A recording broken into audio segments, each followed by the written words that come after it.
Live from New York, it's The Friday Brushfire night, Mind. November, which means it's the Brushfire Mind. Ladies and gentlemen, this is Christopher Lowry hosting. I've got four of our intrepid hosts on the show tonight, and we have got a pretty tasty array of topics. I left this one out of the description, but I'll go back and add it after the feed comes off live and goes to YouTube.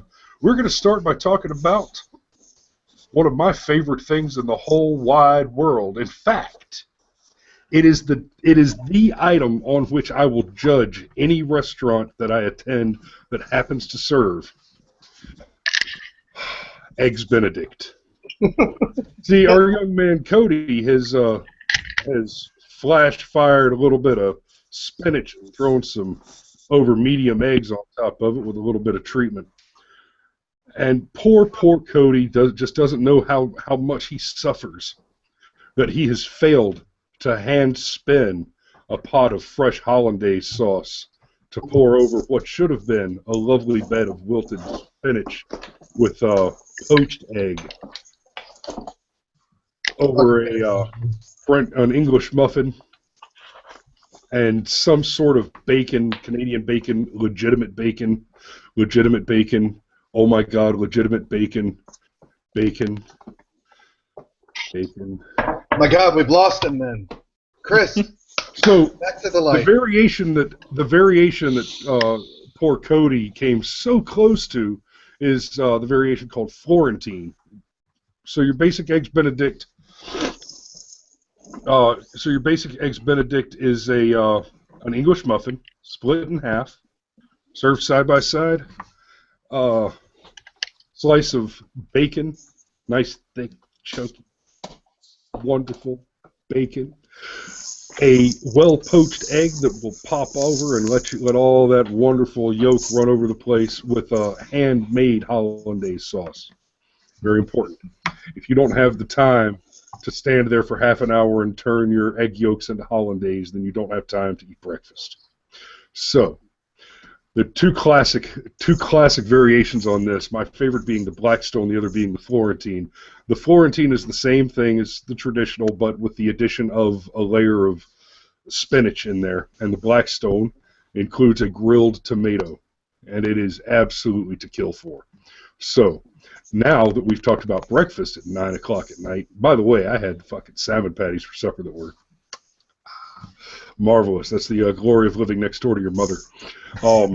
if it's any consolation, we had Friday night food, chicken quesadillas and beer. Yeah, y'all also didn't have fresh pound cake with strawberries afterward. So Actually, we did have pound cake, but no strawberries. Since we're on the subject of food, I live around the corner from my mother-in-law, and she bought me a bacon cheeseburger with Swiss cheese and grilled mushrooms on top, and that's what I had for dinner. And I'm having that beer now. What's wrong with that? all right. Well done.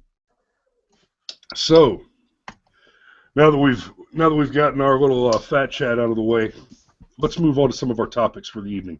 I want to start with the bathrooms, and I want to spend the least time on it out of the other topics. I think it's the least important of them.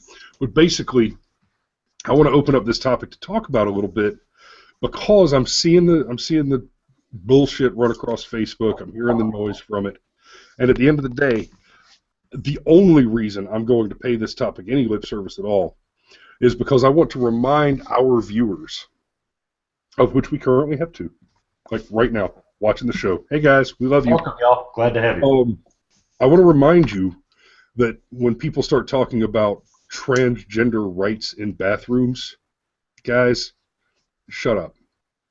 Just it's a bad joke. Okay? Here's the thing. If you've got somebody who has actually made the jump and decided to identify and present as the other gender, they're doing that. They're dressed. They're dressed in that way. They're wearing those affectations. And even if they're doing it poorly, that is the affectation that they have adopted.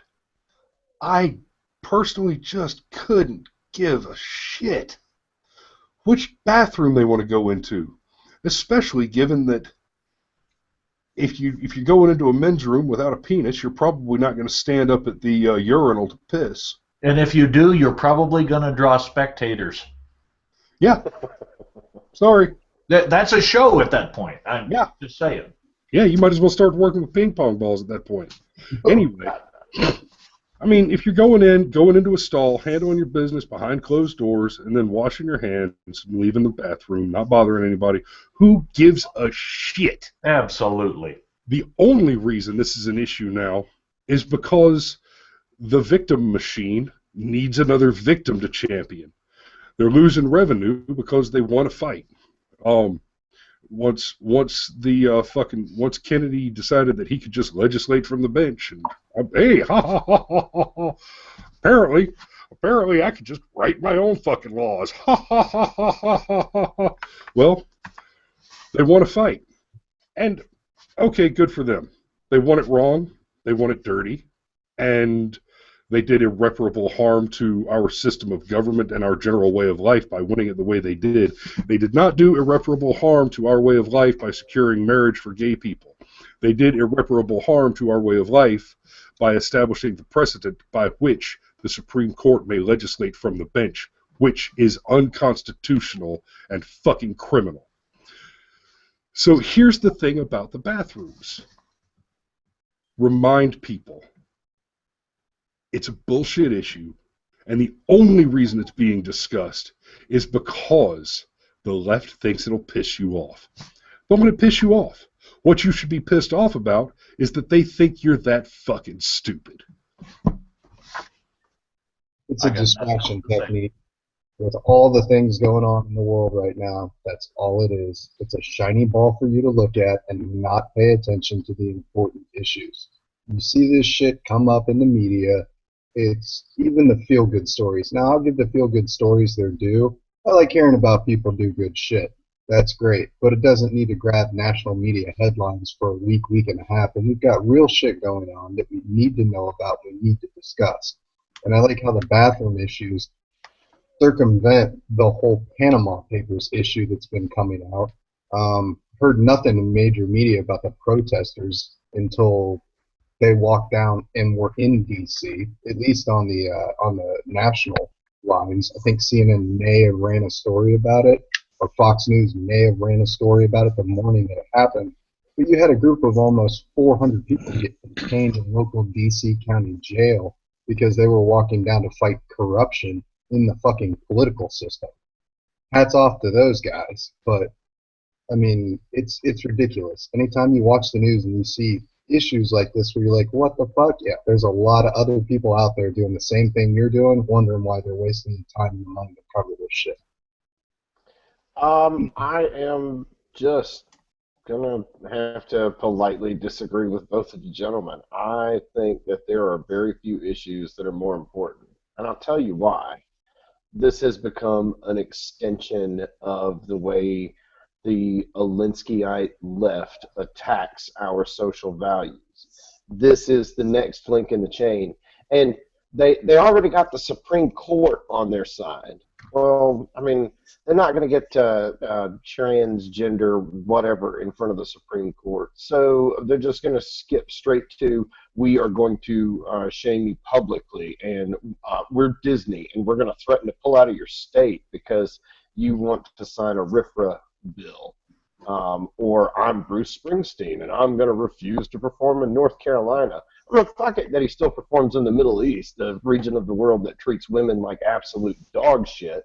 But no, he won't go to he won't go to North Carolina because one or two transgender people might not be able to go to a bathroom. And while I agree that the whole thing seems so stupid and so silly and trite, it should be stupid and silly and trite. If you look like a man and you walk into the men's room and you use the bathroom and you do what most men do, which is not fucking talk to or make eye contact with anybody while you're in there, nobody is ever going to have a problem with what you do in the men's room. And I would imagine, because I don't go in that many women's restrooms, that it's not terribly different there. Apparently they're a little more chatty-Cathy than us. I really have no idea, honestly, because I don't go in the damn girls' room.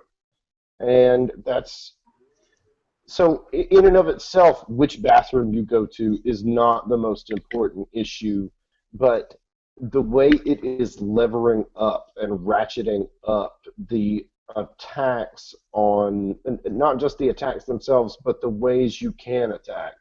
Netflix is going to pull out, and I mean anybody and everybody. Oh well, you just I'm going to suspend all government travel to a certain state, and this is coming from mayors and governors. The mayor of Atlanta has come out against all of these sort of social issues. I'm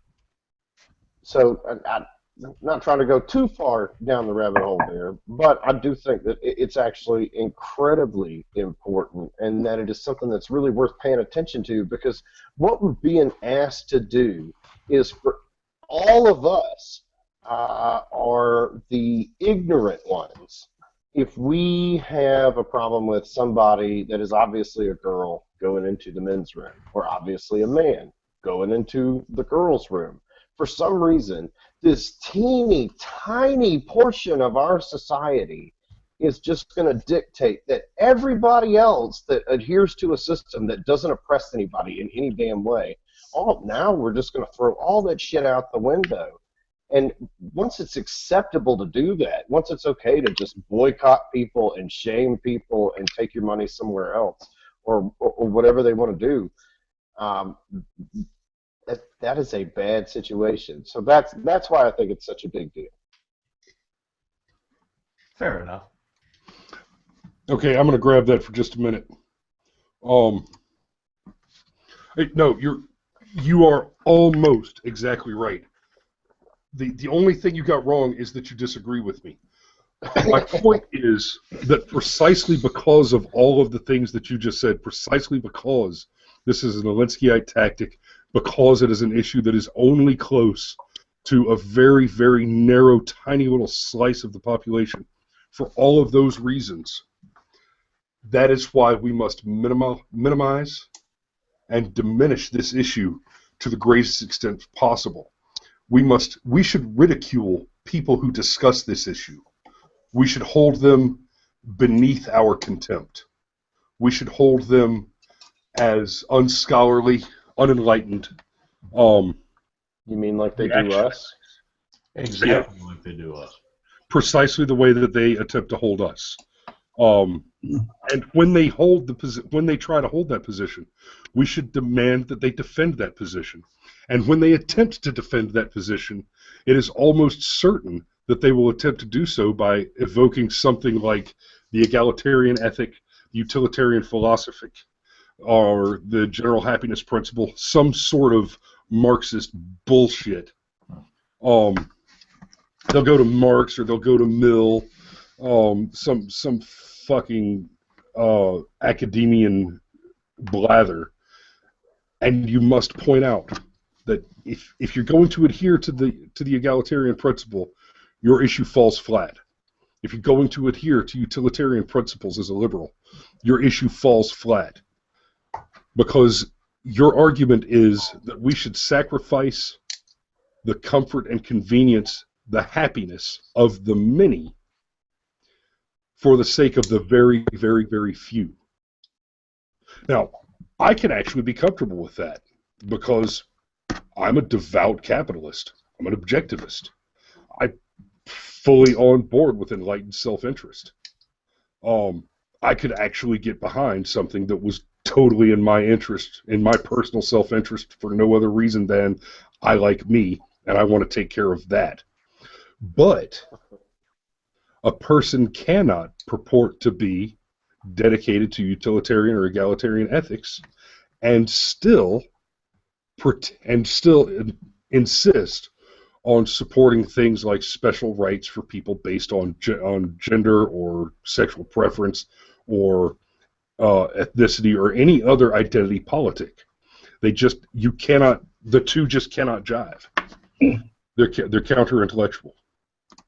And I hate to ask the ignorant question, but I mean, don't transgender people want to be the opposite gender? Isn't that really what is at issue. They don't want to just, a woman doesn't want to just look like a man, or a man just look like a woman. He wants to be a woman in every way that he or she can. So if you want to live by the same rules that a man lives by or that a woman lives by, I mean, isn't that part of what you're seeking out? Other women don't want dudes in the restroom. So if you're a dude that actually wants to be a girl, don't you also not want dudes in the restroom? Or is that just ignorant? I think that's an interesting take on it. Well,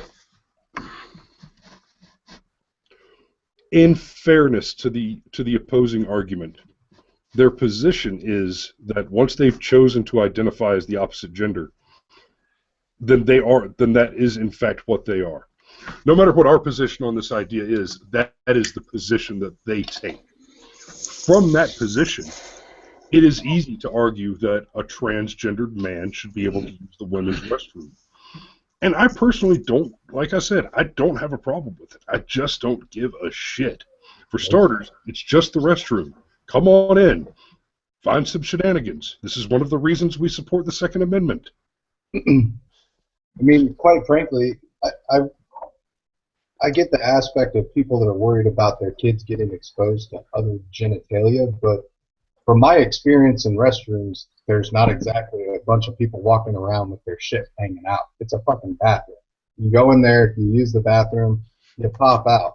You have a little conversation maybe at a sink, or if your chicks, women, please correct as necessary in the comments, but I don't know, maybe you talk in some sort of little foyer in a meeting area where there's a full patterned couch and a small table. But realistically, at the end of the day, if women wanted to come in and use the men's bathroom, go use the fucking bathroom. I've got more important shit to worry about. When I was deployed, and this is how I kind of personally relate to this subject. When I was deployed, we did a 6.5 click movement over an 8-hour period to establish a western boundary line in an area of operations. So we took over a small compound that we had bought from a local, and we were establishing a new boundary in that AO. So there was no facilitation of any sort of bathroom in that area. Well, after about a 6-click movement, a bunch of fucking nicotine from dip, and me eating MREs for the last, I don't know how fucking long, I had to shit. But the only place that I could shit is in the middle of this place where all these people are doing work. So guess what? I took a shit in the middle of the area where all these people are doing work in a fucking wag bag, sealed it up, threw it in the fucking burn pit, and went on about my day. And you know what? I'm still alive, and I'm fucking fine. Like, this is just the fact that we have to worry about where people go to fucking release excrement. It's 2016. Go release fucking excrement. I've got more important shit to worry about. Now, from the societal revolution standpoint of, you know, everybody needs to be treated equally, when it comes to going to the bathroom, I don't give a fuck. Just go to the bathroom. I legitimately have more important things that I'm concerned about. All right, let me break it off right there. We've been on this topic for about 15 minutes already, and that's more time than I wanted to give it. So 13 longer than it needs. Steve or Cade, either one, if you've got anything to add on that subject, honestly, go ahead and throw it now, and then let's move on to squishy beta males.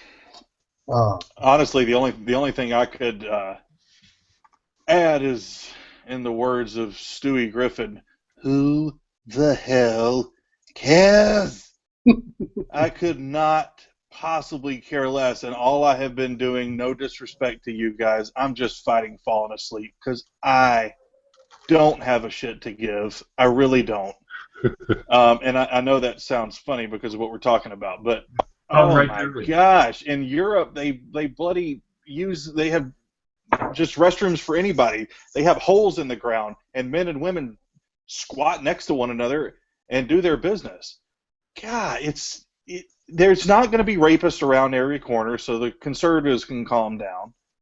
And the liberals are making it this big thing as if, like, there's this competition. It's like a John Hancock thing. Who can leave the biggest lip imprint on somebody's ass. It's just this. You gotta cut it short because I could go on all day about. Yeah, let's move on. Hang on, wait. Before we move, I do want to move on, but let me just grab something that Cade was talking about there. You were saying there are not rapists around every corner, so the conservatives can relax, and that's a key piece of this issue. Like Cameron was talking about, this is a piece of the Alinskyite tactic to take advantage of our better nature. And keep in mind, look at other issues that are current and constant coming from the left, especially from these third wave fucking man-hating feminazis. As far as the left is concerned, and continues to repeat and perpetuate, every single white man is a rapist that's just looking for a victim. Right? That's part of the stereotype that is perpetuated on guys like us. Every white man is a rapist looking for a victim. That is the position of the same people that are pushing this bathroom policy position. So keep that in mind. Now, let's be done with that. Unless Steve, you haven't said much yet. Did you have something? Not worth my fucking time. Move on. Let me say this. Let me say one thing, just because it addresses a separate issue that we really don't have to get off on this issue tonight. But it's this whole rapist thing. Rapists gonna rape. That's what rapists do. So a sign on a bathroom is not going to discourage them from setting up somewhere to go rape someone any more than a sign on Panera Bread is going to keep Steve from packing when he goes in, so he makes sure he protects his family. Or it's going to make do what? We just don't go to Panera Bread because I know, but Steve recently got outvoted. But the point is, if you say gun-free zone, you're not stopping murderers from going in there and blowing people away. If you put female, if you have a little person in a skirt on a door, it's not going to stop anybody. It's just so ridiculous. I cannot possibly express to you how little I care about this. You sure talk about it a lot for someone that doesn't care. I know, but you know how I do. All right. It's easy to bitch. Beta males. One of the reasons that Donald Trump is so incredibly popular is because he is an unapologetic fucking alpha male.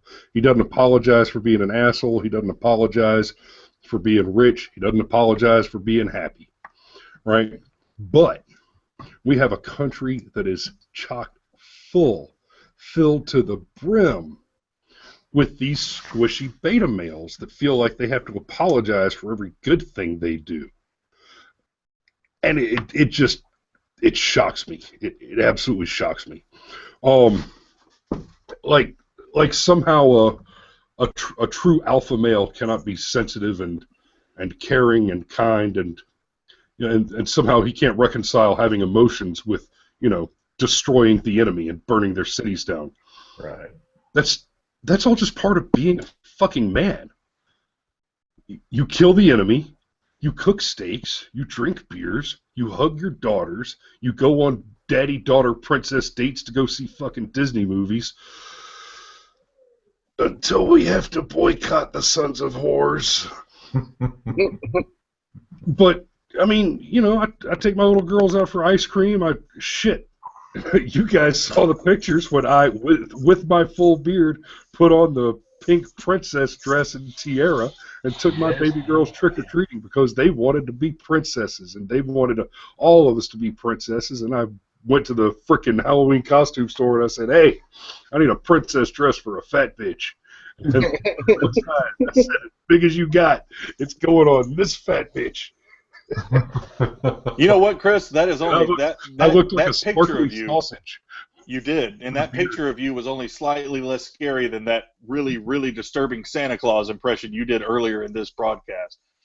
I don't remember. Well, I don't even know what you were talking about, but it has seared itself into my trauma part of my memory here because God, it was horrifying. Justice Kennedy impersonation. Yeah, that was it. Oh yeah, don't do that. No Justice Kennedy impersonations. I will not sleep well tonight. Anyway, Ginsburg. No. Okay, so let me read some notes off the board at you. It's already acting like it's midnight. What the hell? All this beta male talk, I was thinking maybe we hadn't gotten off the gender confusion issue, and then I realized it was, in fact, a separate issue. It's the way this friggin' thing works. I wondered if he had to use the women's room while he was wearing the dress. I was doing the same damn thing. But where did you pee while you were a pretty princess? In the sink. House.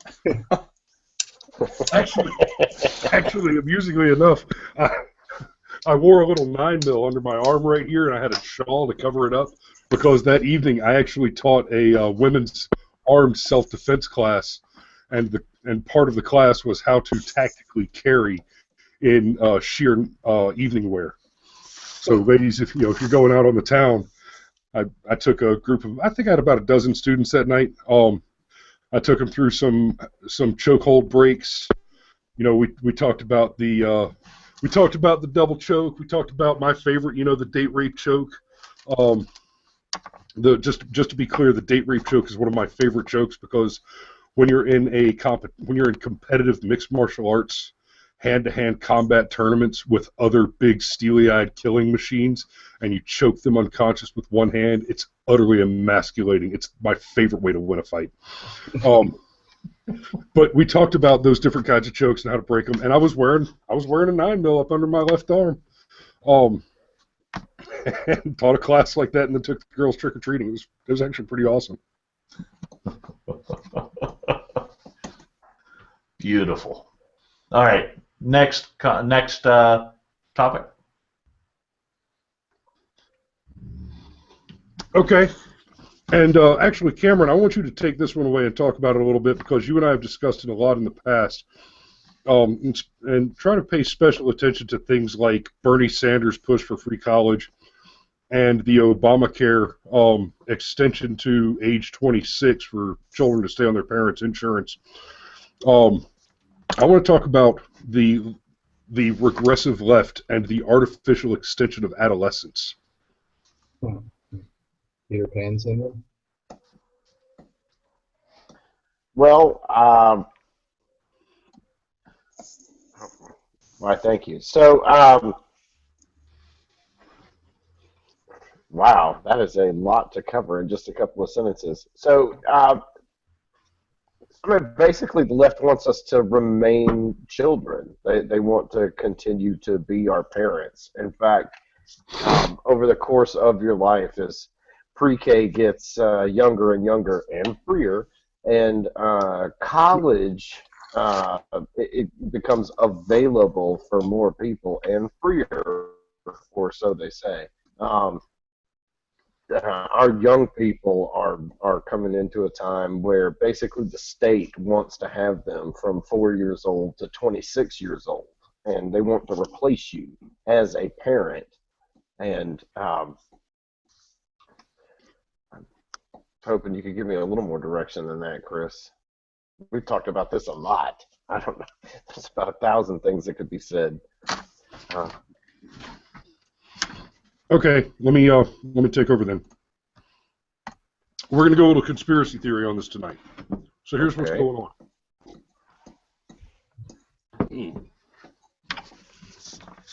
In the very early 1900s, the Board of Education very, very plainly put out that the whole plan of education for American students is basically political indoctrination. Essentially, just enough. Essentially, we want to educate the peasants adequately that they can be useful as employees, productive little automatons without the intellectual capacity to rise up and conquer their betters. God forbid somebody who doesn't have enough pedigree to attend the Ivy League should somehow enter the fucking C-suite. And let me tell you, kids, if you want to get yourself into the C-suite the right way, just fucking open your own company, shut up their noses, and go to work. Fuck them. So, we start there. And then we start raising the age at which a person can engage in productive, profitable activity. And I know if this video suddenly goes viral, I'm going to get a little kickback. Oh, he supports child labor. Ah. No. Yeah, fuck it, I do. Quote me. Why we had kids. I do not support child labor. God damn it, my children have work to do here. They don't have time to go out and get real jobs yet. There it is. Of course, I was explaining to my 3-year-old earlier that I said, damn it, you're 3 years old. It's time you learn how to turn on your own cartoons. Cameron was on the phone with me. He laughed at me for that. But anyway, so we got What's that. on Cody's head? Tinfoil. He said we were having conspiracy talks. Oh, I thought it had to do something with alien invasion. So as that whole paradigm has progressed, what we've gotten, and this is part of how the left has managed to weaken the family unit, it's often repeated that before LBJ's Great Society, black children born to single-parent households were 7% of that population. And now that number is drastically reversed, estimated higher than 85% of black children are born into single-parent households. And it's true of white people and Mexicans as well, that more and more, it's less true of Mexicans than of whites or blacks, statistically, but more and more our children are being born into single-parent households. And of course, that's terrible. Excuse me. That's terrible for just good order and discipline of our economy and our nation at large. So, guys, my lip's kind of pulling, so keep an eye on me. If I start to kick and stroke out, fucking call 911 for me, just in case. What's the number? 8374. Chris, it could be because you're shotgunning coffee at 9:30 at night. Yeah, that could be. Fair enough. And he has been for probably about the last 18 hours. Yeah. I do want to talk about culture. I want to talk about American culture, but tell me when. Hold on. Yeah, that's fine. Just tell me when. So Bernie Sanders and his big push for free college is part of this move. In one of the debates, he asked the question, remember in the 50s when you could get a high school diploma and it meant something? Well, you can't just get an entry-level real job with a high school diploma anymore. Yeah, I need to get some tinfoil because I know where you're going with this. Yeah. Yeah, now college degrees are fucking worthless. Graduate high school. There you go. You could graduate high school and walk right into a decent job. Maybe even just like an apprenticeship as an electrician or a plumber or something like that. You could go there with that. You can now, too, but nobody's talking about that. Nobody wants to believe that. So, fast forward a bit from the 50s, the high school diploma loses a great deal of its value, largely because the Board of Education did its job well. They increased the rate at which people graduate from high school and get a fucking high school diploma. So we printed a bunch more of them, and just like money, they got less valuable. The same thing is happening already with the associate's degree. And if we get a Bernie in office and he gets his way, the same thing will happen right there again with the bachelor's degree and the master's degree and so on and so forth. Eventually, we're all going to have the same first name. We're going to, hey, doctor. I and can't nobody wait can to get have a a fucking doctor serve me fries. So, and of course, Obamacare is another piece of this puzzle, extending the age at which a person must start looking for their own medical insurance to 26. See, what they didn't tell you is before that, you could keep a person on your medical insurance later. You didn't have to just cut them off. You could keep them on there until they were 30. If they were dependent, if they were a fucking dependent, oh, whatever. Nope. old Uncle Barry O had to do something nice for you. And he did something nice for you by making sure that we're going to have a nation that's flooded with 30-year-old fucking children. Now, let me fast forward back a little bit to the sexual revolution and just curtail that whole chunk of bullfuckery into this same problem. The sexual revolution was a disaster for this country, and it's just not discussed correctly. So the position is that women and men are absolutely equal, and a man can do anything, a woman can do anything that a man can do. You'll note they never say that a man can do anything a woman can do. I still contend that women, I'm not going barefoot and pregnant bitches places in the kitchen bullshit, but where it began is somebody needed to go out and hunt and bring back food. And somebody needed to stay home with the babies and make sure that the hunters didn't come home and turn them into food. If you're going to send somebody out hunting for food, it doesn't make sense to send the boobies out. The boobies are food, and the children need to be fed. This is very, very simple fucking biology. And amusingly, until very recently, the left always had that jump over, oh, well, look at lions. Fucking the female lion does all the hunting and whelps the babies. Oh, hey, turns out male lions do most of the hunting. They just happen to do it in the dark. That's awesome. That's actually from last summer when they finally released that information. It's like, oh, male lions sleep all day and they just work the fucking graveyard shift. Yeah. So that's pretty fantastic news there.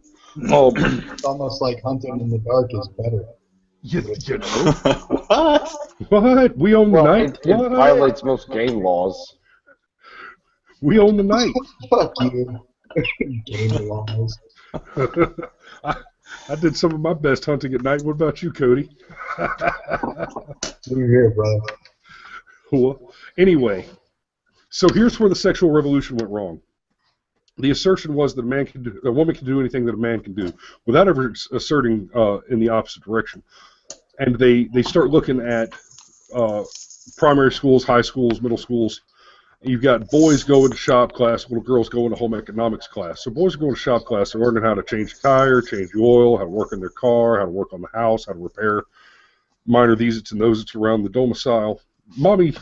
Future mommies are going to home economics. They're not going to learn how to bake cakes and sew little pretty dresses. That's part of it.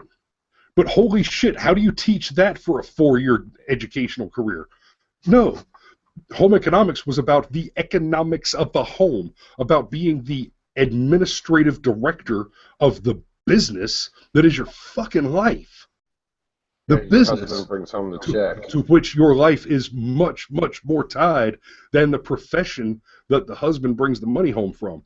Little girl, your job, unless you have a job, is to clean the house, to raise the babies, to cook the food, to manage the household, to balance the checkbook, to not only to go buy groceries, but to actually write a menu, to manage a grocery list, to manage the finances, to manage the operation of the domicile. That's what they were taught. Now, is my position that only women can do that job? Of course not. That's absurd. Is my position that only men can change the oil in their car? Of course not. That's absurd.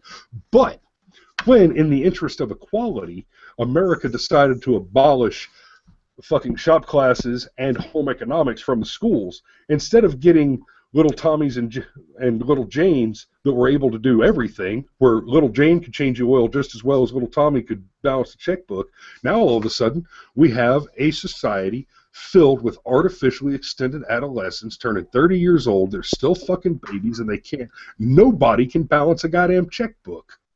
They don't even know what the fuck it looks like.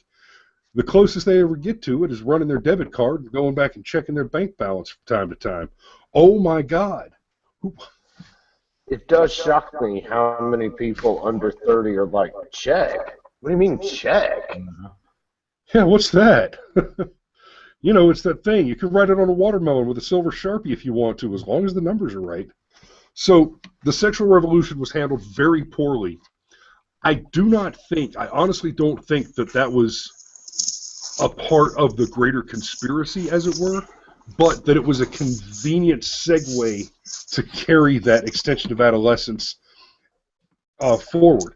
And the whole point to that whole episode is to increase dependence on the state. The perception generally is that Republicans are interested in the interests of the rich, and Democrats are interested in the interests of the poor. Let's go ahead and take that at face value and just assume it's correct. At the end of the day, what it means is that it is in the economic interest, it is to the advantage of the Republican Party to cause more people to be wealthy. And it is to the advantage of the Democrat Party to cause more people to remain in poverty and to push more people down into poverty. If rich people vote for Republicans and poor people vote for Democrats, then it makes sense that Democrats want you to be poor. Yep.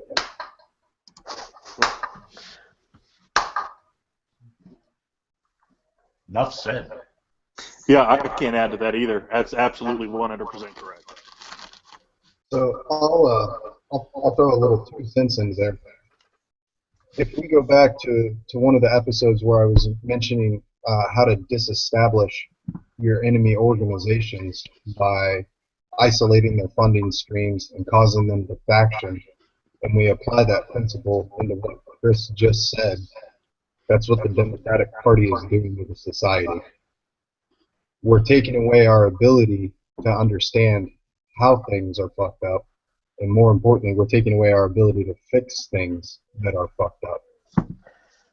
Cody, I think that's really it. We're taking away people's ability to fix things. We talk about our self-esteem and all of these other things that sound real good when we discuss them.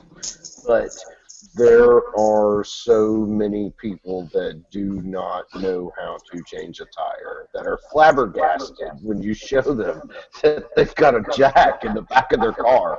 It's been there for the whole 8 fucking years. They've owned it. And, you know, like that. Well, they one did. thing that Chris was talking about is how. Yeah, when Chris was talking about the home economics and the shop class and all that, it wasn't just that men were taught how to fix things and women were taught how to manage things. You also learned a much more gentle lesson, and that was self-sufficiency. You could fix things, and you could learn how to fix things. And that is really what is not taught. So, as Chris pointed out, that not only does Jane not know how to change the oil, and Timmy probably can't balance the freaking checkbook, but they don't even know how to start learning how to do it. They don't believe that they are capable of pushing themselves to that level. It's a common joke for, I'd say, probably 35 or 30 and younger that, haha, I'm a slacker, or haha, I'm pretending to be an adult. Well, okay, haha, that's funny. We all feel that way, but at some point, like, be a fucking adult. Like, it's not cute anymore. It's really not. Stuff's hard. I have trouble with things. Yeah, haha, yeah. You need coffee in the morning to make your day work? Yeah, fuck you. Me too. Me fucking too. I need coffee in the morning, and you don't see me posting on fucking Facebook about it. So that's one of the things that I get really concerned about when I sit back and I think, and I'm going through the higher levels of education now in the sense that I'm in a bachelor's program for cybersecurity at University of Maryland University College. And I'm looking at these requirements in these courses as they're related to the field that I currently work in. So I'm doing the work that the degree is supposed to teach me how to do. And I'm in the industry that the degree is supposed to familiarize me with. Now, granted, I'm in the gen ed portion of my degree. But if you look at the requirements of a 4-year degree that is supposed to take you from not to full in the terms of being able to perform a service related to a specific field, there's so much extraneous bullshit that is not related to anything that gets thrown in there that could be replaced by simple things like how to be an adult. The Lifestyles 101 course that we brought up in one of the earlier episodes that I was in would just as easily suffice for an arts and humanities class. I'm a fucking cybersecurity major. Arts and humanities. Yeah, I need to realize how to fucking relate to social behavior. I got it. For a sociology class. But why do I need French literature to be an engineer? Yeah, exactly. And part of that, I think, is the fact that schools got away from doing their primary function of administering intelligence in the form of specific fields and have become profit mechanisms. And I legitimately believe that, because if you look at technology right now, and you look at, there's kind of two aspects to technology as I look at it. You go the traditional 4-year degree route, and you can go the industry level certification route. So your things like your Net Plus, your Security Plus, your Certified Ethical Hacker, all these very specific courses that take the meat and potatoes out of a 4-year degree, put it into a streamlined and more technical fashion. These are other things. 6-month program. Yeah, exactly. These are other things that you can use to go out and understand how to implement yourself into that specific field. But this push to get everybody to go to college, to get a 4-year degree, and then to go get their master's and all that, dude, it's the amount of money that we're spending on what I'm not learning is getting to be fucking ridiculous. Absolutely ridiculous. So if I want to perpetuate this childhood, adolescence phase, all I do is send them into college, and I run college broken, like we're currently doing in the United States. I mean, you want everybody to have a degree for what? Half of the shit that we're learning about is fucking worthless, and we're just paying for it. You want to streamline it and make it easier for people to get there in the sense that they don't have to fucking shell out so much money to pay for shit that's not relevant to what they're doing. Well, and that's another part of the of the whole Bernie campaign conspiracy piece there. I mean, think about who and what Bernie Sanders is. He's a fucking agitator. He's a fucking hippie from way back when. He's a professional provocateur, and basically, at the end of the day, what he's really trying to do is funnel government money, funnel our tax dollars into the pockets of his academician buddies. He's trying to pull an Obamacare on education, crash the system, destroy it, and make a whole bunch of people who are on his side rich in the process. Because think about where all this fucking support for Bernie Sanders is coming from. Bulk of it is coming from these shitheads on the campuses. And how's that happening? Because their professors love Bernie, and the professors tell them that they should love Bernie. And, if somebody tells me that I should go vote for somebody, and it's not real hard to look at it and say, oh, wait a minute. If I vote for this guy, it's going to make this guy that recommended me voting for him a whole shitload of money. Maybe I ought to stop and take a look at these motivations. Is there some reason that this person wants me to vote the way they're asking me to vote? You mean really? Hey, let me throw it out there real quick. I want everybody to vote for Trump. Why do I want everybody to vote for Trump? Well, I'm in the insurance business and I'm an American. He's good for my fucking pocketbook. I stand to make a lot of money if Trump gets elected. Vote Trump. So, actually, Chris, I don't think you're taking it quite far enough. Just like we took away the more useful parts of the high school education and then pushed 90% of the students through it. And as you so eloquently pointed out, printed a high school diploma for just about everybody and made them worthless. Well, we're doing the same thing with college. We're just going to push everybody through the university, and you come out with a shitload of debt that if you'll go do volunteer work for 5 years or 10 years, hey, you get out of that debt for free. Yeah, buddy. So you can actually compound that effect where, just like in high school, you were supposed to learn how to change your oil or balance the checkbook. Well, now in college, you are not taking classes about insurance anymore. You're taking classes about French literature and whatnot. I keep using that example because, I mean, if you want to, if you're studying the language of French, it probably makes sense. But, I mean, unless you're going to be a French translator, why do you need French at all in college? Oh, because you want to expand your mind? Yeah, okay, fine, great, good for you. But in order to learn how to be a welder or a nurse or really anything with any real value, it's just not necessary. And education is supposed to be this big emotional experience that, as Chris, you point out, extends adolescence. But just like younger people make the jokes about how hard it is to adult their adult and I'm done adulting for the day and blah, blah, blah. Well, you could compound that because now the college degree is just as worthless as the high school degree. And that same feeling that I will never be an adult, I will never buy a house, I will never have a job where I make any real money, I will never be able to have certain things in my life gets worse. And you create more dependency. You have a whole bunch of educated idiots. So This has been some beautiful conversation tonight, fellas. I just want to say.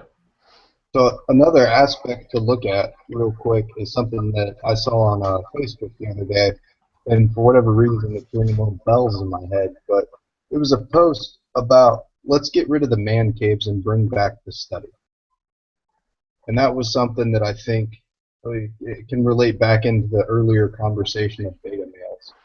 So I'm with Chris in the aspect that No, I don't like that. You said get rid of the man caves and bring back the study. Right.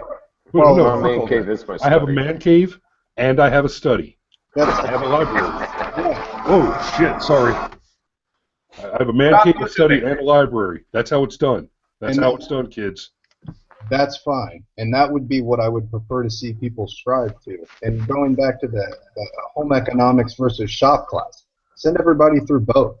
If single-parent rates are increasing across the states, all that does is tell me that more people as individuals need to understand how to do both aspects of both hunting and gathering, to take it to a very, very broad, basic term. But we've gotten away from striving to understand or striving to learn. I spend 90% of my fucking waking time learning about shit. And when we get away from and just unplug, if you like sports and that's your fucking venue, then that's cool. I got it. But read a fucking book, learn about the world around you, experience other cultures. But that shouldn't be the requirement for a college where you're going to learn basically how to do an elaborate, fancy fucking skill. You should have that interest as a productive member of society on your own side, and you do it on your own time, where it doesn't require you to fucking pay for it. I mean, Jesus, we have the fucking internet. Yes, we do, and it's a valuable resource, and we should abuse it. We should be abusing the internet as a valuable resource. Now, Cody, you just said the magic words, and I'm gonna hijack this for just a minute.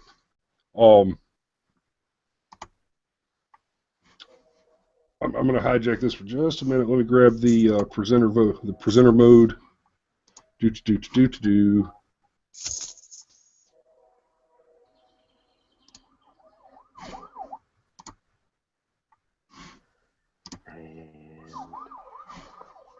Oh God. Really? Yeah, we ain't gonna watch the whole thing, but. Yeah. What's up, y'all? This your boy T Mike. See, I usually do songs with like hooks and concepts and shit, right? But fuck that, man. I'm trying to go platinum. Somebody go watch this shit. Check this out, y'all. Read a book, read a book, read a motherfucking book. Read a book, read a book, read a motherfucking book. It's all because Cody said read a book every now and then. Fantastic. Read a book, read a book, read a motherfucking book. R-E-A-D-H-B-O, okay. R-E-A-D-H-B-O, okay. I gotta tell you guys, that is one of my favorite YouTube videos. I had the gross misfortune of being exposed to it in a cafe in Monterey, California, surrounded by hippies and liberals and hipsters. One of my buddies said, "Here, Chris, check this out." No. Whoa. Put your headphones on. Oh. Don't upset the sheep. But you said read a book, and yeah, that is something that we've lost, is reading. And that is, I mean, how can one know anything save that they should study? One of the great faults and failures of our education and right now is that in the early education, I'm talking kindergarten, first, second, third grade, until a child is 10 years old, the bulk of their education should be in literature, mathematics, critical thought, basic logic, and the basic skill sets of studying and learning. To study and to learn is not something that you just know how to do. The vast bulk of everything that anybody in our world now learns, they basically acquire by strict accident. They're just fortunate enough to have it thrown at them hard enough that it sticks. They do not possess the skills, because they've never been taught the skills, of studying and really not just memorizing a block of facts, but assimilating information until they can grok it, until they can understand it fully and completely. There is a great deal of difference between remembering something and knowing it. Can I make a suggestion? Yes, please. Cade has been patiently sitting on his hands over there, dying to say something. So, please, Cade. I've been dying to say a lot of things in a lot of different times, but well, you got to jump in, brother. We got big. No, I know. I'm in a lazy mood tonight. I can't help it. I just came back from the theater and but I do want to say Did you this waste thing about more money on Superman versus Batman? No, I had a free ticket. But you watched it again? Specifically for that, yes, and it was much better. However, now this is the funny thing, because with Cody and Chris both talking about the reading thing. So I was at Barnes & Noble knowing I was going to go see the movie today. I was at Barnes & Noble last night, and I was looking for a Justice League comic book. I didn't know which one. I needed it to be I found one called Origins from the New 52 series, and that seemed like a good place to start. I didn't grow up with comic books. I know I'm a fat white guy with glasses, but I actually did not read comic books growing up.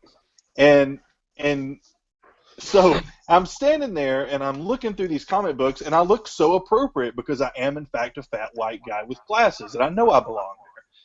But this really well-dressed man comes over that worked at the store and says, "Pardon me, sir, did you need help with anything?" And I just wanted to scream out, "I've read War and Peace. I've read A Tale of Two Cities. I've read Heinlein. I've read Ayn Rand. I've read countless Dickens books. I've read Jane Austen even. And like, I feel like I got caught doing something naughty. Like, no, damn it, I'm allowed to do this one time, because I felt like immediately judged. I don't know if that's a good thing or a bad thing, but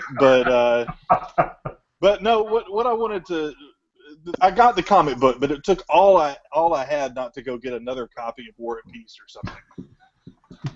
Just to justify your visit. Just to justify it, right? So this is what happens when you don't have kids. When you have kids, you can blame that stuff on anybody, right? Yes, I'm going to buy another copy of Frozen because I want to be able to watch it in 2 rooms at once, because my daughter, I don't have a daughter. No, but I do love Frozen. But anyway, moving on. Now I'm going to have Let It Go in my head all night. So one of the things I wanted to say, this is kind of going back, so I'll make it very brief. And this comes from reading. It comes from actually the same kind of stuff that made me interested enough to go pick up a Justice League comic book. These are our American heroes. I've spent 4 years studying Beowulf and Gilgamesh and Cuchulainn and Odysseus and they all have the hero's journey in common. They all I've read a lot of Joseph Campbell.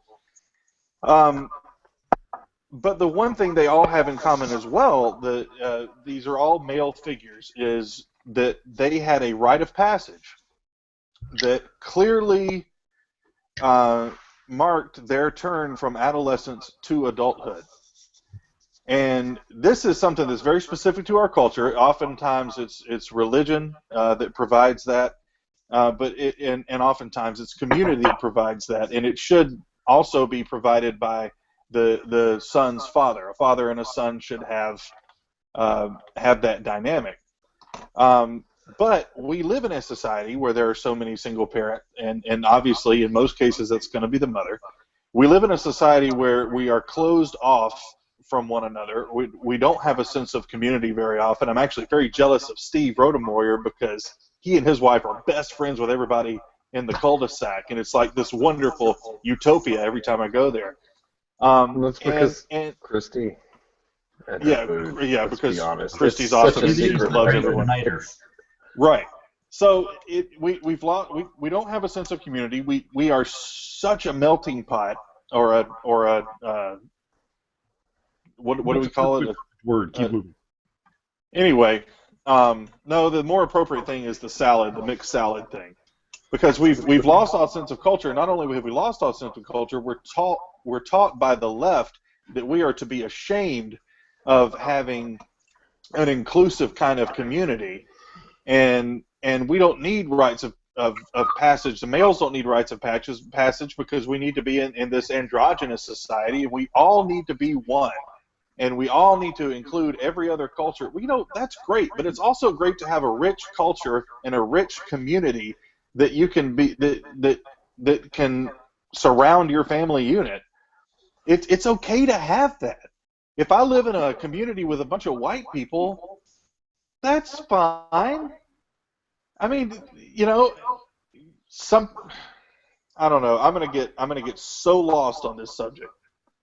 But the point is, these rites of passage, the lacks of the rites of passage, come directly from a lack of culture, comes directly from a lack of celebrated culture, I should say. It comes directly from a lack of community. It comes from lazy religions in this country. The church no longer provides that service to the people, because all you got to do is say, "Oh yeah, I believe in Jesus Christ as my Lord and Savior." Okay, yeah, good, you're covered. And show up at church and listen to a man talk for an hour. It's just so lazy. It's so separated from the things that are necessary, especially for a young man. And we do live, as a result, in a society chock full of beta males, to the point that we actually look at people like Bernie Sanders as being an alpha. Are you freaking kidding me? So anyway, that's basically my point. If there was one in there, I don't know. I hate everybody, and I'm going to bed. I'll just call it that.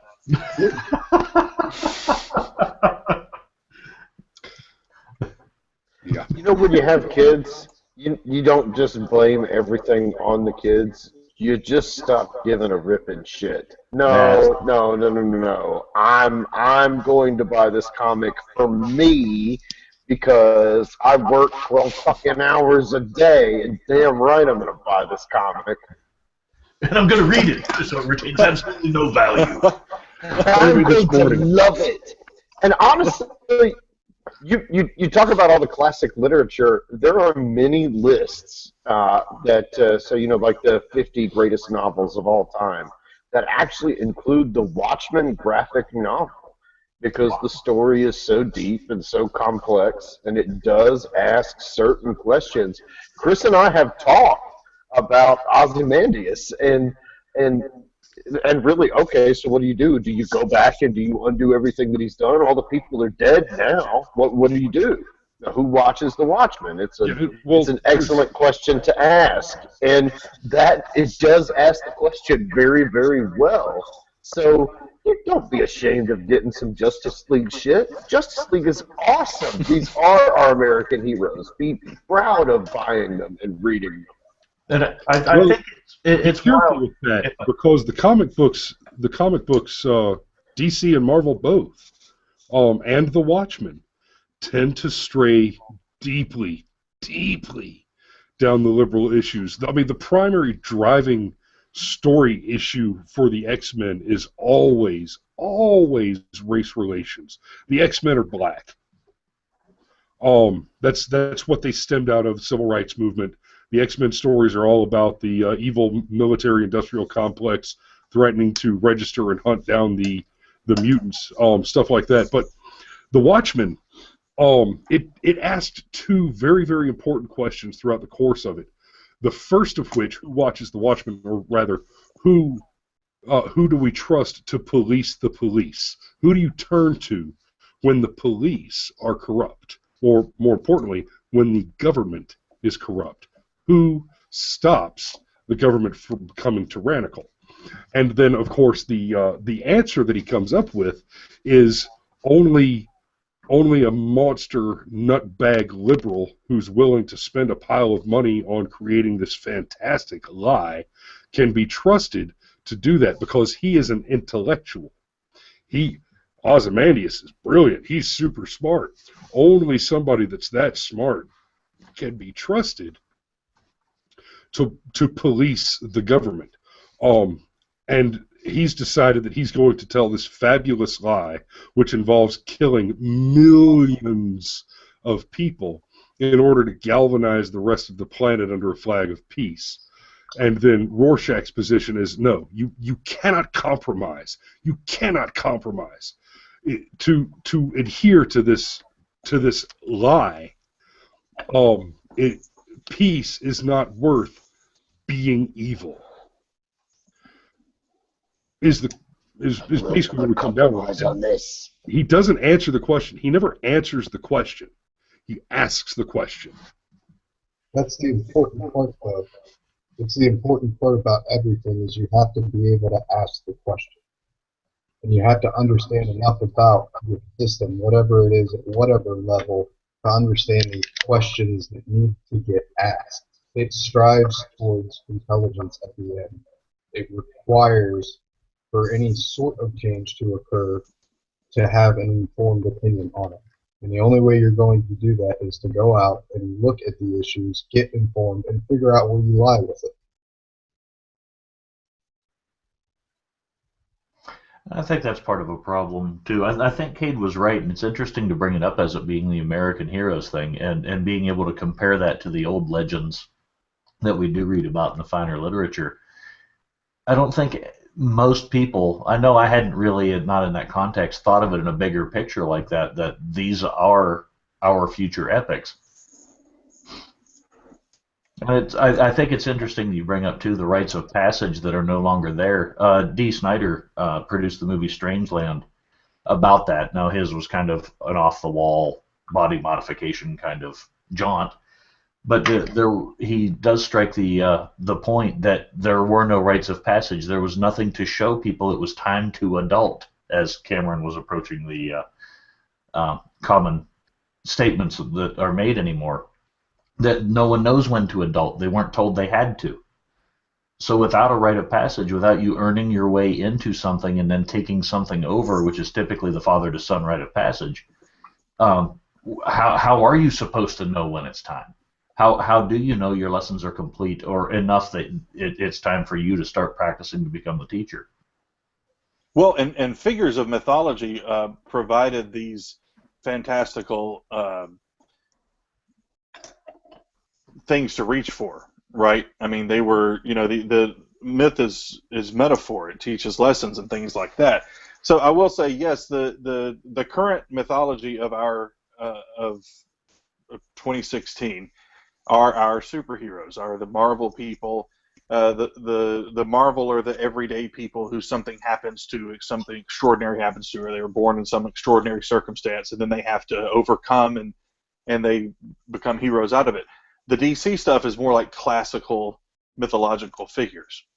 Now, the only problem with this, because even though I didn't, like I said, I didn't grow up with comic books, but I'm loving this whole run of comic books in film. I mean, I'm having a blast with it. But there is an issue when you look at what was an American hero when we didn't have a culture and we were trying to establish a culture separate from that of the UK. And our heroes, the myths were attached to people like George Washington and Benjamin Franklin and the other founding fathers. And I mean, it wasn't. I'm not talking about fairy tale stuff. I'm not talking about Paul Bunyan and things like that.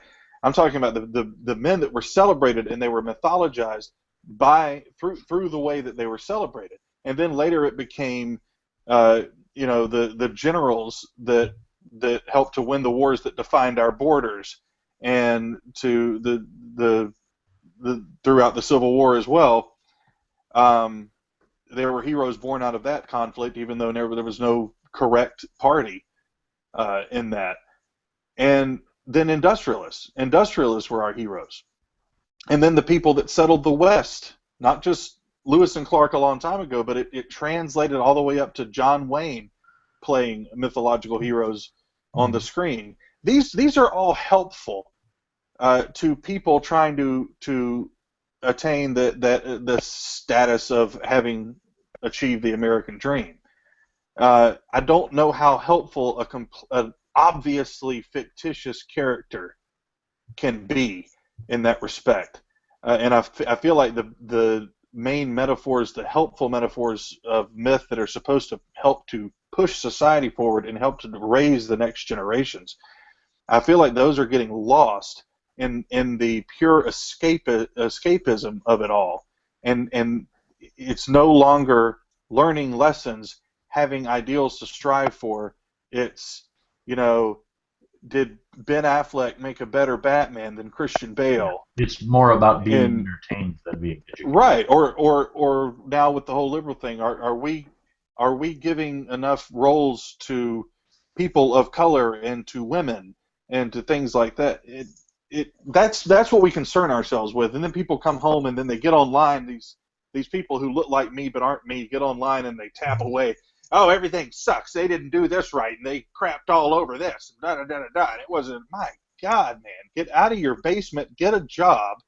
If you didn't have a father to learn from, then go be a father and fix that shit. Just Dude, Read a book. I have a job, and I had a dad that loved me a lot, and I gotta tell you, man, I haven't even seen Batman versus Superman yet, and I know they shit all over it. I can tell. Trust me.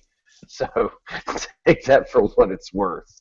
But I can actually give you a couple of examples that really reinforce what you're saying. A few years ago, Superman, DC Comics actually ran a story where Superman wanted to march with the Iranian uprising. Didn't want to fight anybody, just wanted to march with him because he's Superman. And the U.S. government gave him some heat and told him, hey, look, you can't start an international conflict just because you identify with these people personally.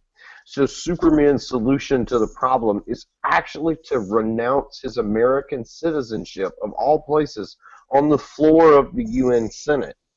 For somebody like me that read comic books as a kid, I was really incensed because, the truth, justice, and American way, that wasn't just some throwaway line. The Superman is and Kate, you've pointed this out before, he's American Jesus. It's what he is.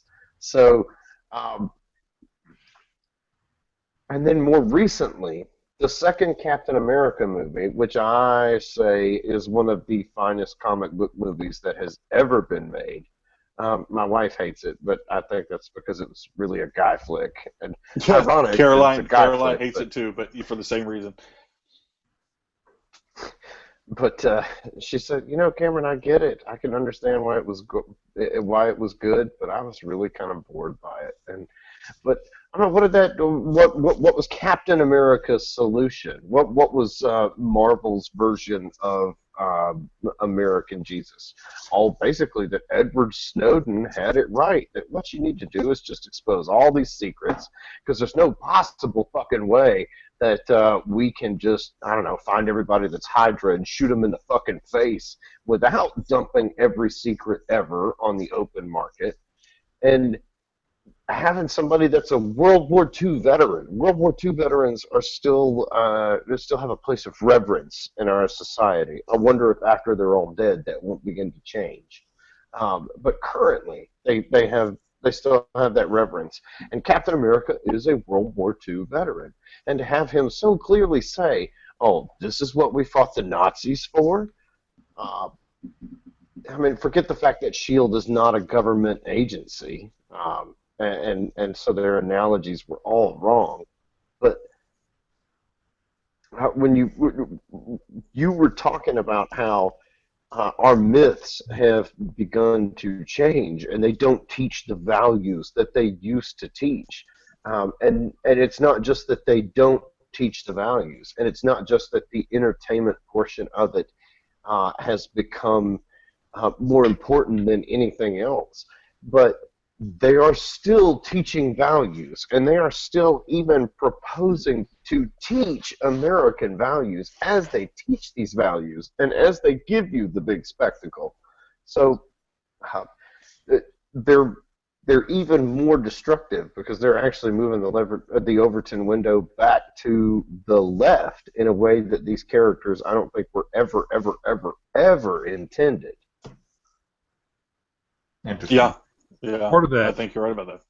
Part of that is the message. The message now is not contained in the story. The story, more often than not, is just the same rehash. Boy meets girl, encounters alien monster, slaughters alien monster, nails the princess, and lives happily ever after. The stories are so contrived and basic now.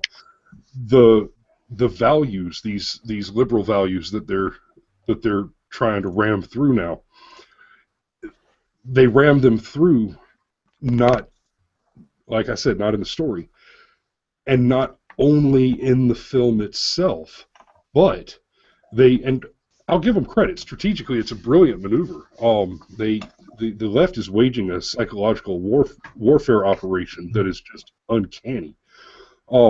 But the movies, the way that they're done, the values that they try to press are done by the casting choices, what kinds of characters there are.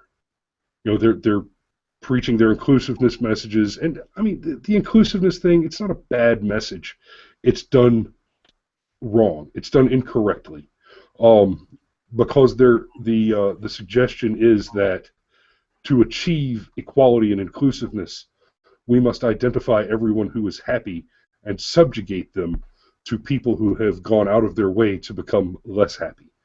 But what the brilliance of the maneuver is that by shaping and framing the message in that way, rather than embedding the message in the story itself and having like a moral, is that their message gets across even if you don't see the film, because you still see advertisements for the film, and you still hear people talk about the film. And the news talks about, oh yeah, did you hear about this breakthrough film? It's got 2 gay people in it. Oh yeah, what's it about? Who cares? There's 2 gay people in it. Wait. How is their being gay relevant to the story?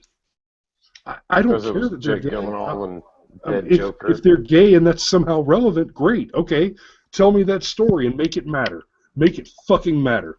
But if you can't make your story matter, then having 2 gay people in it. Star Wars. Cade and I have talked about this recently. There was the comment, "Hey, are you gonna have a gay character in Star Wars?" Oh yeah, of course we're gonna have some gays in Star Wars. Why? The sexuality, the sexual preference, hell, the idea of sex is almost entirely absent from the Star Wars sagas. The only place it's ever relevant is in the perpetration of the Skywalker line. So, yeah, and that makes it pretty clear that sex is bad according to Star Wars. yeah. So, okay, that's a great idea. Let's go ahead and shoehorn in a couple of gay characters just to make the gays feel good that we've got gays in Star Wars. Wait, or does that mean that we're now going to associate the homosexuals that get into Star Wars with our other opinions that Star Wars apparently is telling us that sex is bad?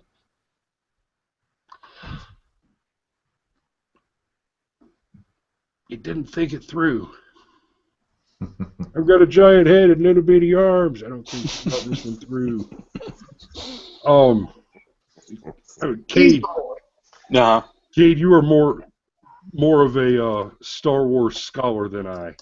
Take that away for just a minute. Before we take that away, I'm going to have to take me away, y'all. I've got to go make that mad money a bit tomorrow morning, so I'm going to have to back out now so I can ease my brain down and get some sleep tonight.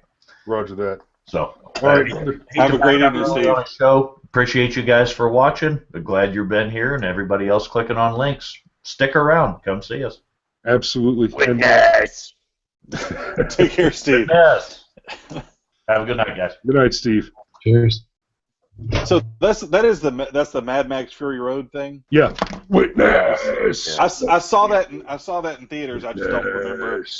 I'm ADD. I only saw it once, so I forgot almost everything about that movie. That's the first movie that I saw more than once in theaters in 10 years. Like, it was exactly what I wanted it to be. I did not care that it was jammed full of anti-male, pro-female stuff. When Max is dragging the war boy through the desert, I'm actually the only person in the whole fucking theater laughing out loud. I'm like, and he's dragging a car door along with him too. Like, every aspect of masculinity is literally holding it back.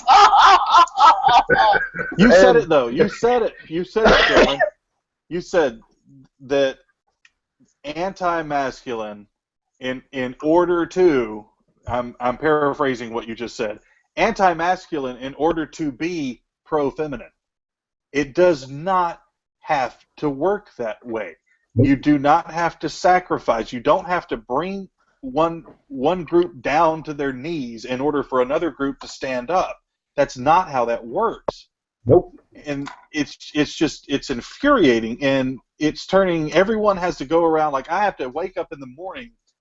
And I get up, I stretch, I put on the coffee, and then I go apologize. Well, let's see, I'm a Christian, so I need to call up any Muslims that I know and apologize for the Crusades that happened, in the 11 and 1200s. And then I need to, I'm born and raised in the South, and we go back many generations. I better call a black guy today and apologize for slavery.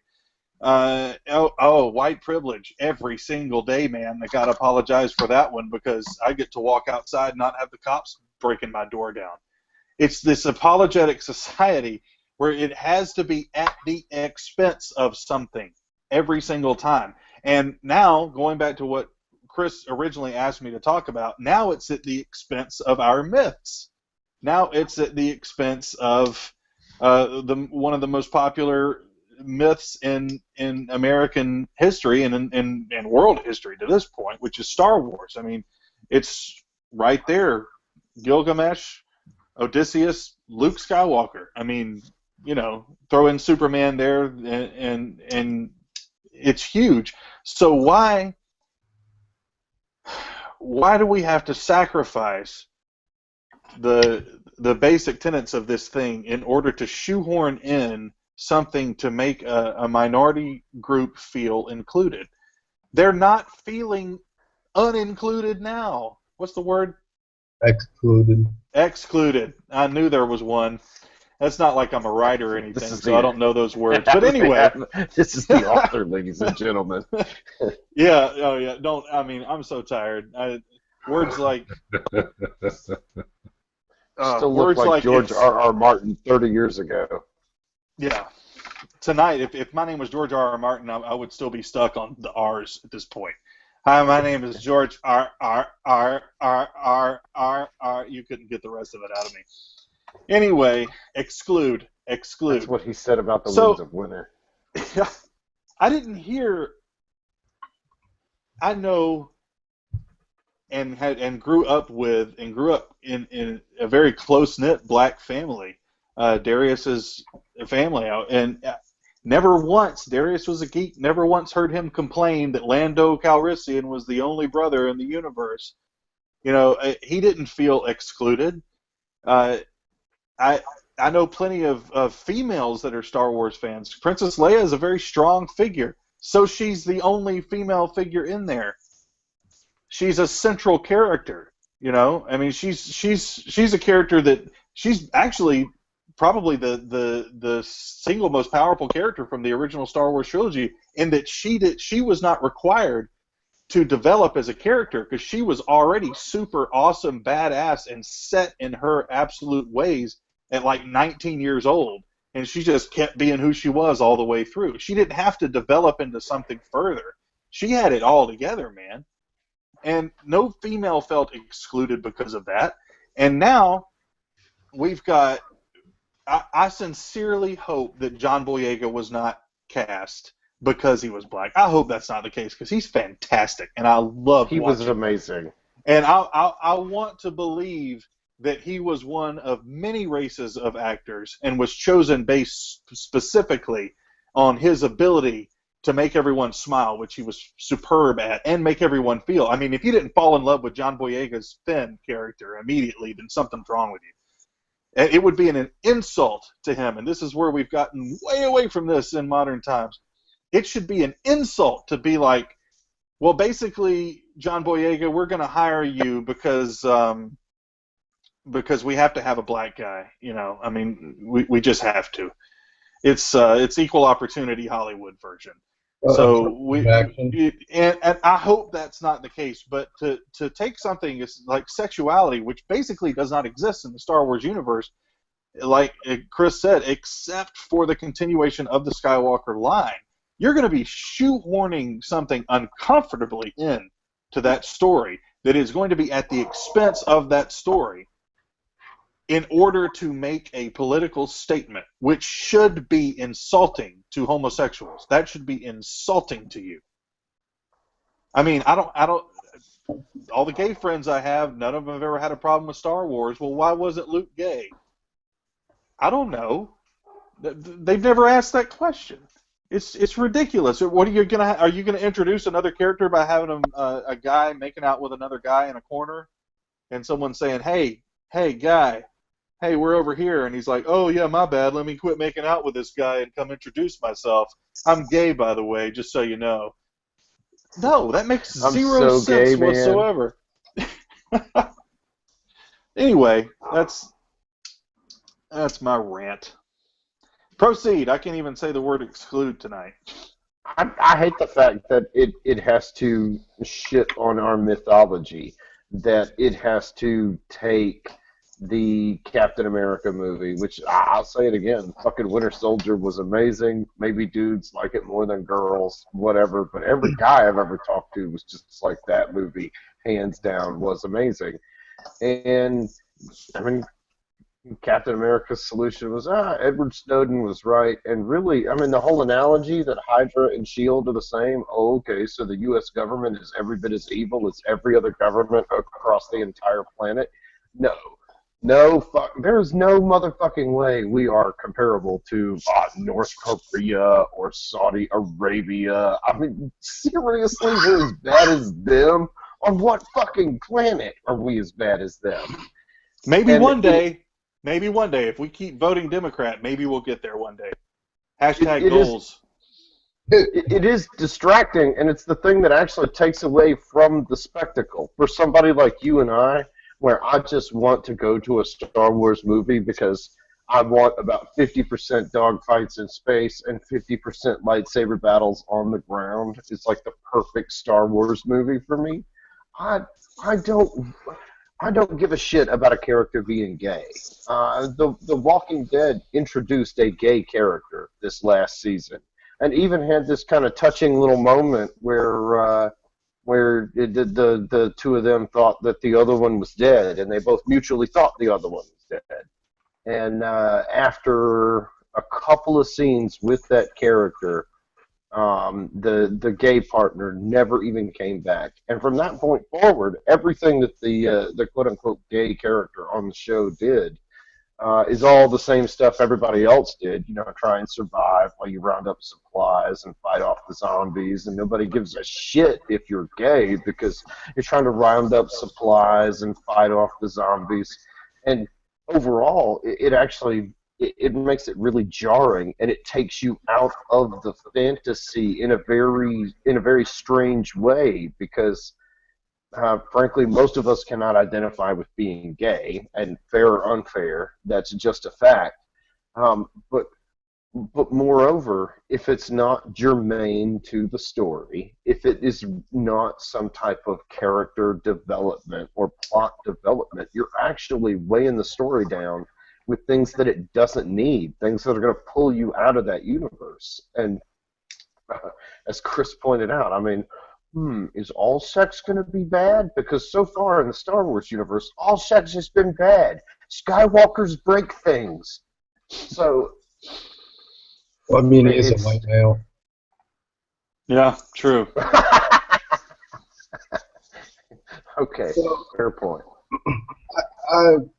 Again, little bells ringing off in my head. I think if you strive to include different members into society, or into these stories rather, as opposed to society, and we look at, you know, I want to try and make this piece fit, then you're taking away the very essence that would allow you to create a story based off of that perspective. Like, if I try to force every fucking demographic so everybody feels okay and included in a fucking movie, A, I'm not able to tell the story that that movie's supposed to present, but B, I'm also robbing those people of creating their own fucking stories just so they can get included into the mainstream fucking idea. You don't like the fact that there's not gay people in movies? Go make gay movies.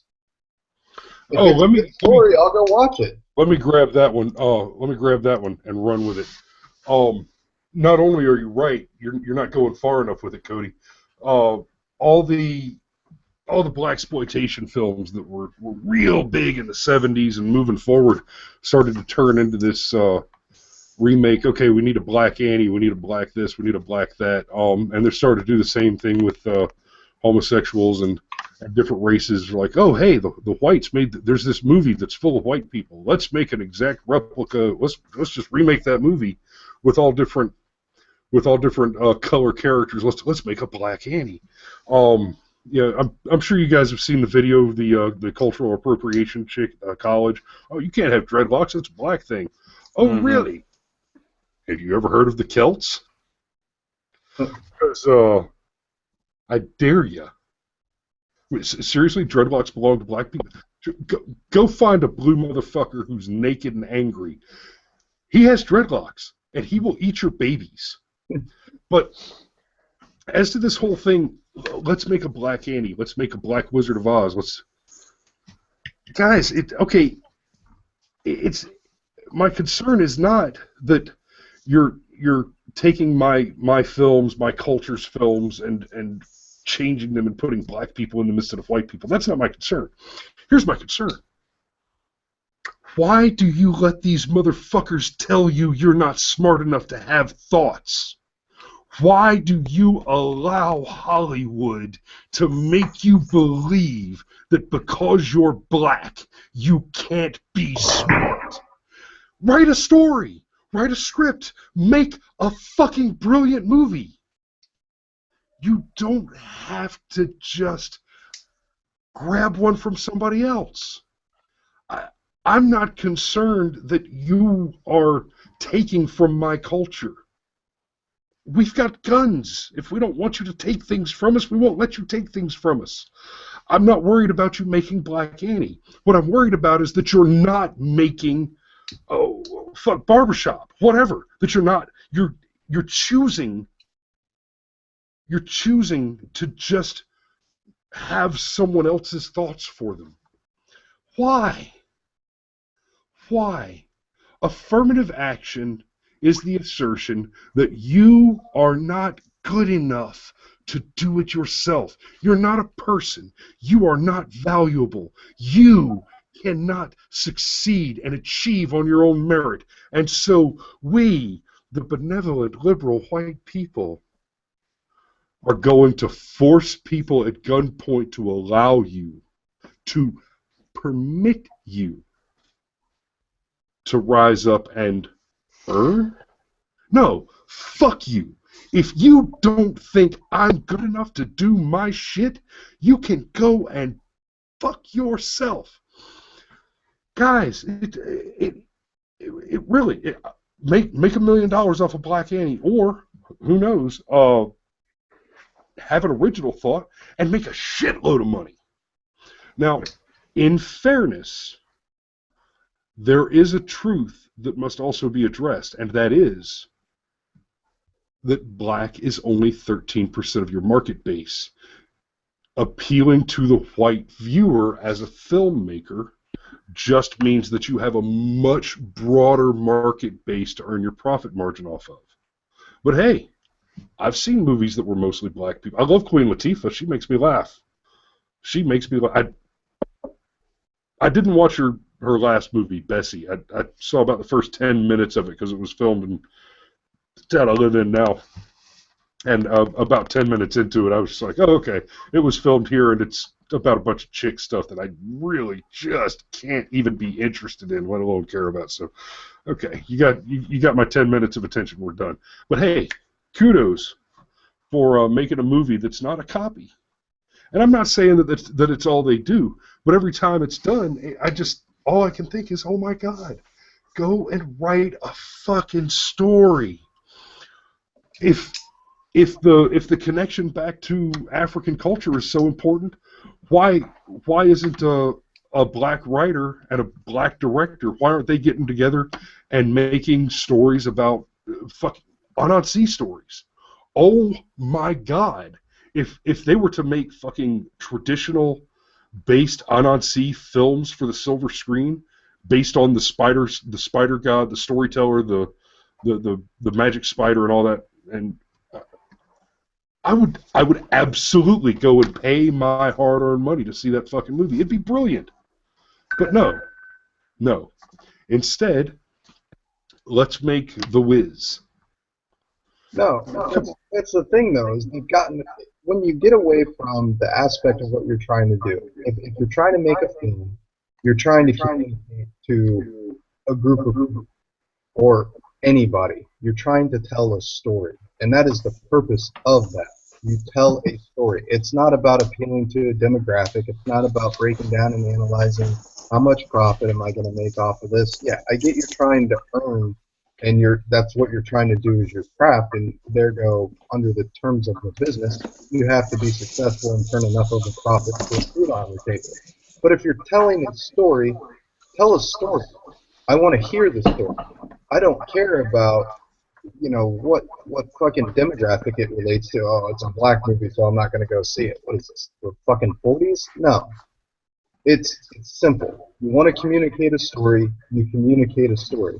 And that's the thing that I like about fucking independent media is anybody now with a fucking recorder or anything that's connected to the internet gives everybody that potential audience where they can communicate across a vast majority of individuals to tell that story, to share that experience, to share that culture. And it's one of the foundational things that our country is founded on, is incorporating the stories and the lessons learned in every aspect of different cultures into our society.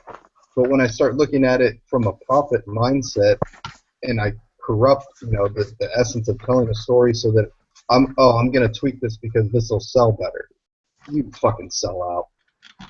Now, hold on a minute. Let's not get Yeah. hang on a minute. Let's not get too hard down on the sellout. Make no mistake. We do this show right here. One of our primary objectives is to make a profit. And this is why. Because the art matters so much. And what we do here is a sort of art. But the work that we do here matters.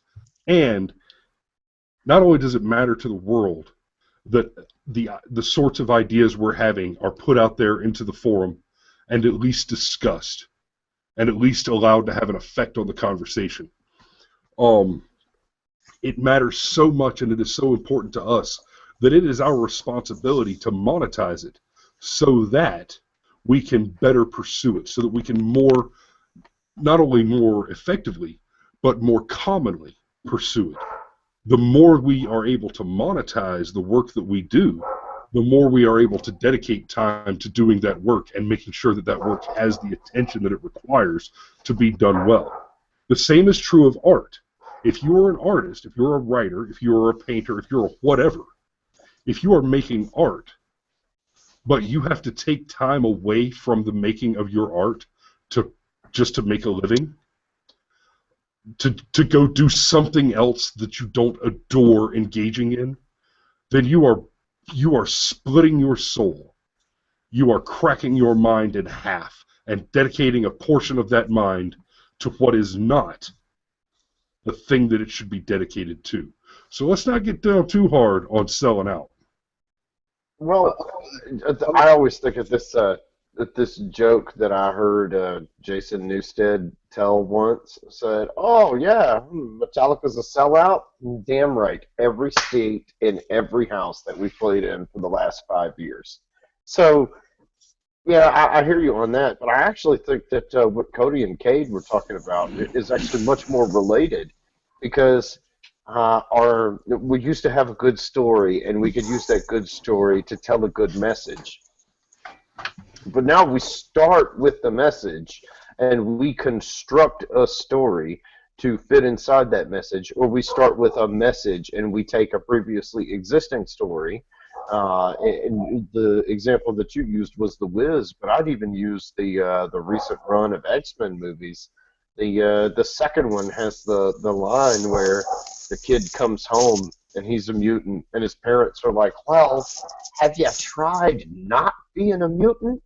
And it was an obvious reference to homosexuality, and it was clearly trying to make the point that how stupid can you be to ask somebody to change their mutation?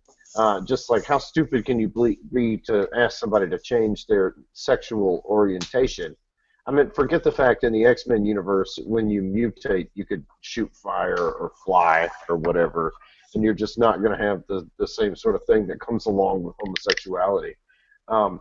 But I really think that that's the problem, why the movies have gotten less entertaining and more confusing, because it's accepted on the front end that it has to tell this sort of story, and it has to have this sort of message.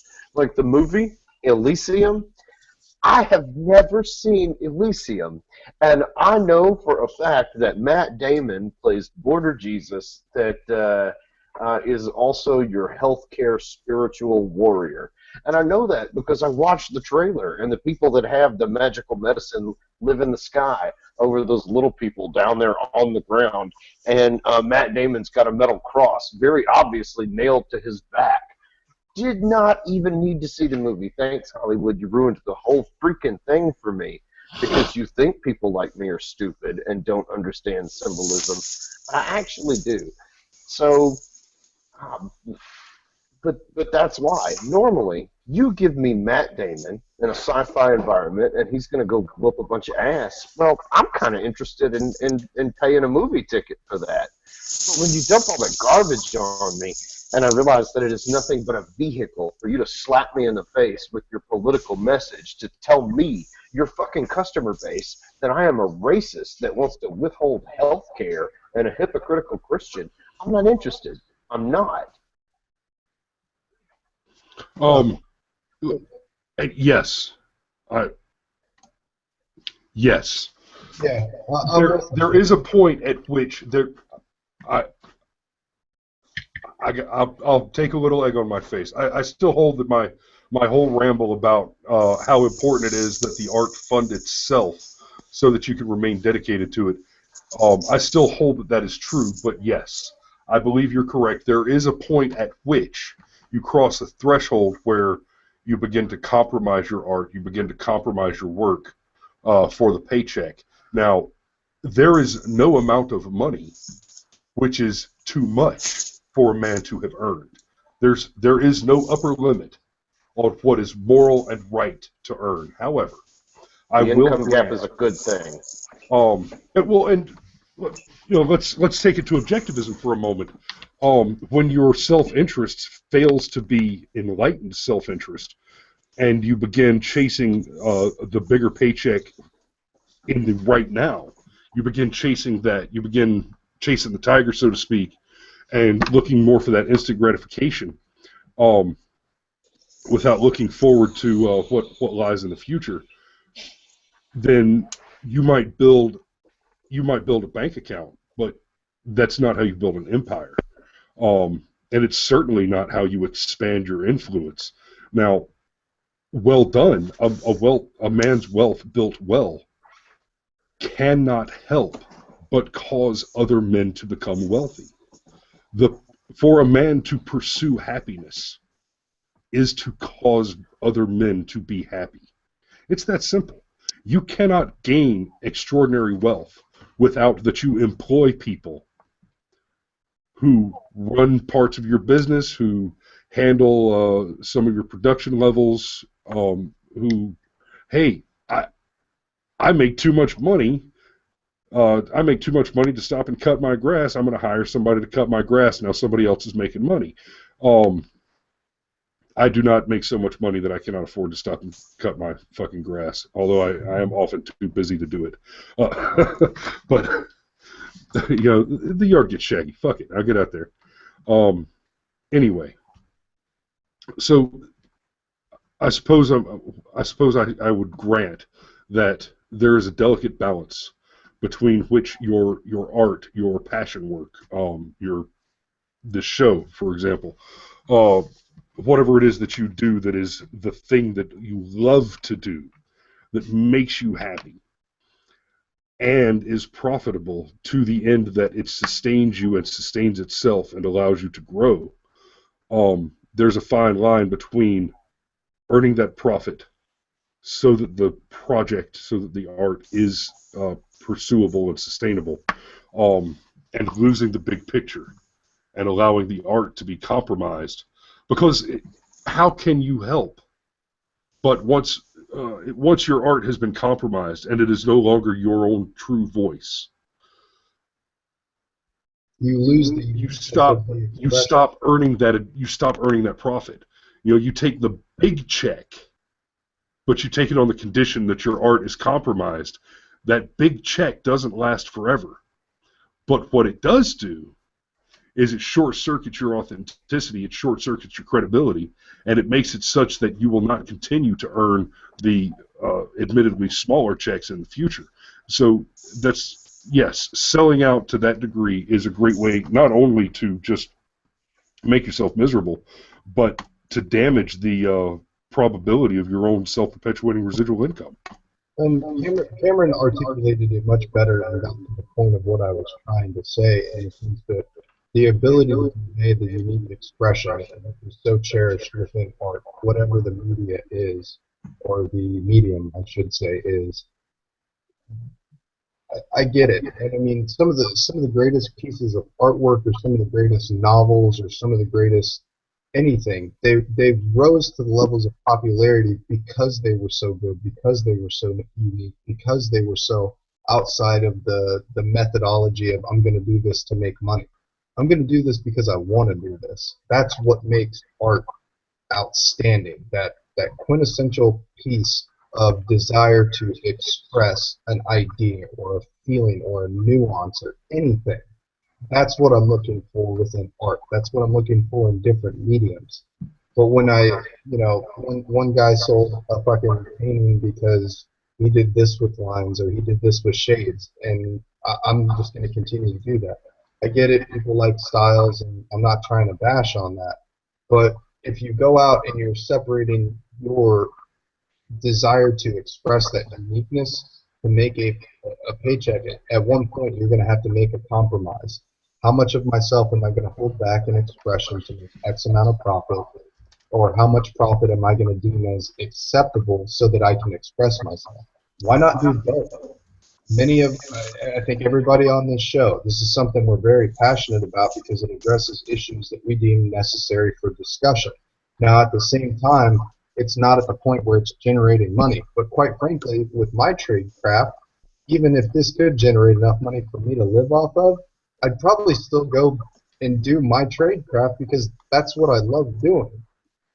So maybe that's my unique expression. That's my contribution to the artistic expression because I can't draw with dick, and quite frankly, my stories are raunchy. No, brother, I hear you. I sell insurance, and it'd be hard to walk away from that paycheck and the benefits and the paid vacation and all that stuff. I've worked very hard to achieve, actually. So, no, I get it. Just because you could make money from more than one thing at once. In fact, you talk about want to go all the way back to Well, in articles fact, that have that been is the lost. best thing to do, is to have more than one stream of revenue, and that's part of our objective here. Well, yeah, but I mean that's something going back to what Chris was talking about much earlier in the show. That it's one of the things that was lost. That it was okay to work your 40-hour-a-week job and then have a side business that you did a couple of nights a week to make extra money to get ahead. All of that is Or revenue yeah. investment in addition. Gentlemen, I am also gonna have to work tomorrow because it is what it is. But it has been an absolute blast. Sorry I missed it last week. And witness. Have a good night, Cameron. Hey, I'm going as well. He stole my line. I was about to say, why don't you two just stick on the line for just a minute and let me close it out for us. Ladies and gentlemen, this has been the Brushfire Mind. Every Friday night at 2100. We'd love to see you again. Thank you for watching, and do please like our channel.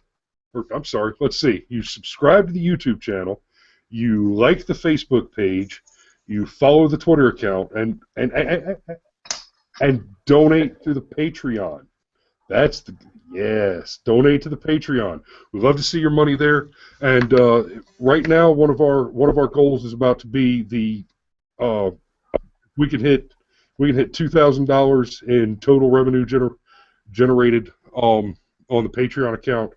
We're going to start producing the Platonic dialogues as theatrical pieces. So look forward to that. It's going to be brilliant. The first one we're going to do is the Crito, where Socrates has been sentenced to death and is arguing with Crito about the importance of his not escaping from prison to uphold the power of the state and the importance of an adherence to rule by law. So look forward to that. We need all the love we can get on Patreon. Make sure you go to the Facebook page and like us there. Hit us on Twitter, all that good stuff. And we'll have a what's the one with the pictures? Instagram. We're going to be doing an Instagram and generating Brushfire Mind original memes, assaulting all your favorite evil liberals. So look forward to that. And yeah, ladies and gentlemen, we love you. Thanks for being here, and good night.